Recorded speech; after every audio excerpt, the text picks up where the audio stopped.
My husband and I just celebrated our 21st wedding anniversary, and a friend just asked about our top tips to creating lasting love. So I'm sharing 5 today, and you'll see the other 5 also coming out soon. So my top 5 tips for creating lasting love in no particular order is: first, practice accepting your differences. This can be a tough one because we all really want somebody who sees things exactly like we do, who makes similar choices. And often our partner doesn't. They just have maybe a slightly or greatly different perspective on something. Maybe they don't want to make the same kind of choice that you would make. And that can be difficult. But when we don't accept it, when we can't accept it, what happens is we experience a lot of distance between us because maybe we're in judgment, maybe we're just pushing them away.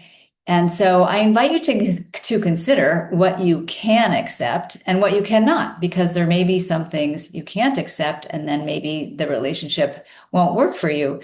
But I know for me, earlier on in our relationship, there were some things for me that were really hard to accept. And when I finally realized, you know what, this is not a deal breaker, and I want to be in this relationship more than I have to have us on the same page about this, then I was able to relax into the relationship more instead of holding that between us. So that's why I know that accepting your differences is really important. Number 2 is speak your truth. And I don't mean the opposite of telling lies, because of course we don't want to tell lies to our partner either. But I mean, don't hold back your truth. Don't hold back. And I mean truth. I don't mean your opinion. I mean, what is true for you? So if you are scared about something, if you're concerned about something, if you have something important and you're holding it back, then that can create distance between you also. So these tips are about how to create more connection, and deepen your connection instead of distance. So speaking your truth versus withholding your truth is really important for safety and intimacy in a relationship and deeper connection. Number 3 is develop friends outside the relationship.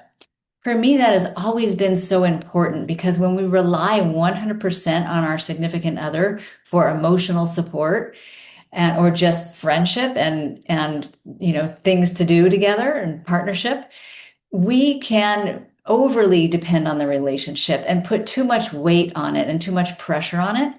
And so it's healthier for everybody involved when you have friends outside of the relationship, other people you spend time with, and then you bring that fresh energy to the relationship, maybe new ideas or cool conversations you've had or something that you learned.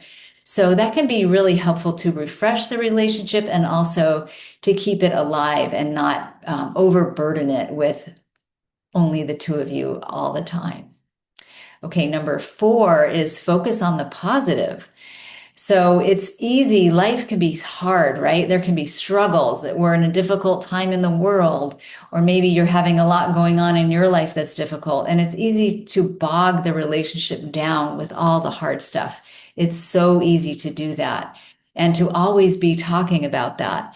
So that can bring you both down and even if life is hard, and I'm not saying it, that you shouldn't talk about it, but balance that out. If you have a lot going on that's difficult, balance that out with some conversations that are more uplifting, something that you're hopeful about, something that you want to create together to bring light and elevation into the relationship. And the 5th one for today is prioritize connection. Again, if you have a busy life like so many of us do, maybe you're working full time, maybe you've got kids you're raising, maybe you're taking care of elderly parents or traveling a lot, whatever you're doing, it's easy to get really busy and feel like you're living like roommates or side by side, or even moving away from each other a lot. And that can stress a relationship. So if you truly want connection and depth in the relationship, you need to prioritize spending quality time together. And it doesn't have to be a ton. Maybe it's 10 minutes a day. Maybe it's spending a couple hours a week on a date, or simply watching a movie or catching up on how you're doing. So some kind of quality time where you're bonding, maybe you're being intimate, maybe you're having an important conversation, maybe you're just sharing about how you're doing. These types of conversations are really important to keep you feeling connected. So let me know which one of those in the comment below you want to emphasize right now in your relationship, or which one you feel excited about developing if you don't have a relationship. And I'm happy to engage with you in the comments. Thank you so much for watching. Make sure to like and subscribe if you're watching on YouTube, and feel free to share this link with anyone you know. And I look forward to seeing you next time. Bye-bye for now.